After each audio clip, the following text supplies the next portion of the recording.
Samantala sa pagdiriwang naman ng anibersaryo ng Philippine Air Force, inihag ni DND Secretary Volter Gasmin ang planong pagbili ng radars at air assets bago mag-2016. Alamin natin ang mga detalye mula po kay Aya Macalma, nag-uulat ng live mula sa NDRRMC. Aya, magandang hapon sa iyo.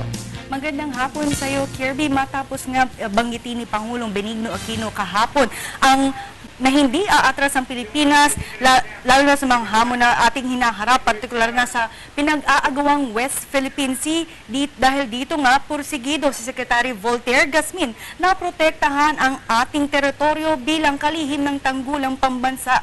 At upang lubos na magampanan ito, ay balak ng ahensya na bumili nga ng mga radars, close air support gaya ng mga lead-in fighter jets para na rin sa modernization plan ng AFP. Ito matapos libutin ni Gasmin ang mga produkto ng iba't ibang modernong air na ibinebenta ng bansang Israel, South Korea, USA at iba pa. Ayon na rin kay Gasmin sa Annual Air Symposium ng Philippine Air Force na may temang Joint Security Shared Responsibility na sumentro ang talakayan sa pagtatanggol ng ating teritoryo sa West Philippine Sea. Dinagdag pa nga ni Gasmin na nais silang maging moderno ang lahat ng gamit ng hukbong sanatahan ng Pilipinas bago matapos ang termino ng kanilang Commander-in-Chief. Ayon nga sa isa sa mga speakers na si Deputy Director General Vicente Agdamag ng National Security Council, dapat tuloy-tuloy ang diplomatic, political at economic ways para ma-address ang mga issues na kailangan panatilihin ng ating bansa, gaya na lang ang paglago ng ating ekonomiya. Nang sa gayon, mayroon tayong sapat na pinagkukunan ng minimum defense ng bansa. Buong araw ang Air Symposium na ginanap sa Pasay City at 10 speakers nga ang nakatakdang magsalita rito sa mga harap ng mga opisyal ng AFP, PNP, gayon na rin ang mga retired officers naroon din sa Pasay City, maging ang mga government workers at ilang civilian sectors ay naroon din para nga mapakinggan ng mga symposiums at magsasalita ng ating mga speakers doon. Nauna nga nagsalita ang representative ni Foreign Affairs Secretary Albert De Rosario, Undersecretary Jose Brillantes ng kanyang tinalakay ang evolving strategic situation sa Asia Pacific. At gayon din magsasalita ang Israeli Defense Force ng Air Force na Reserve Lieutenant Colonel Arnon Haramati ng Israel at Commander Nico Dizon ng Philippine Navy Reserve. At narito nga, Kirby, ang bahagi ng panayam natin kay Secretary Volter Gasmin. Now, nasa drawing board lahat yung kailangan natin, no?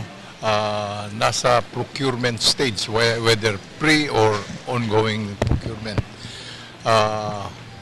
Marami tayong tinitignan para sa Air Force, yung mga radars at saka mga air assets.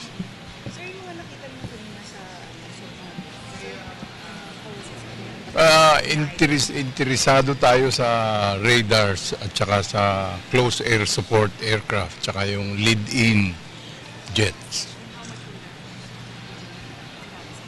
A lot. How much is a lot, sir? A million? Billion yan, billion. When you talk of air assets, it costs about nasa billions of pesos. Sir, in terms of investing our assets, sir, may priority ba tayo preferably sa Air Force against the Navy or the Army? Priority natin lahat, unfortunately, no? Nakikita mo naman ang security situation natin ngayon, lahat kailangan natin na walang-wala tayong maipakita, no? In other words, napag-iwanan tayo eh. So, tayo naghahabol ngayon.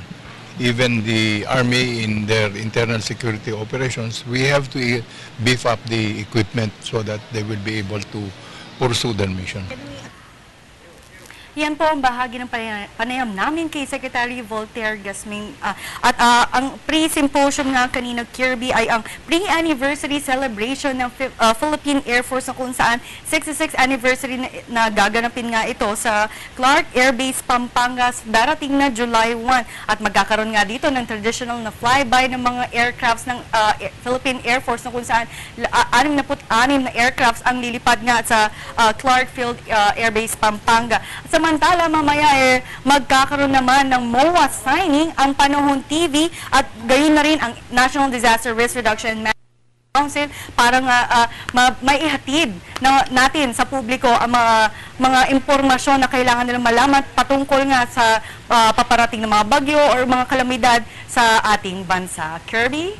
Maraming salamat sa iyo. Aya Makalma, nag-uulat ng live mula sa NDRMC.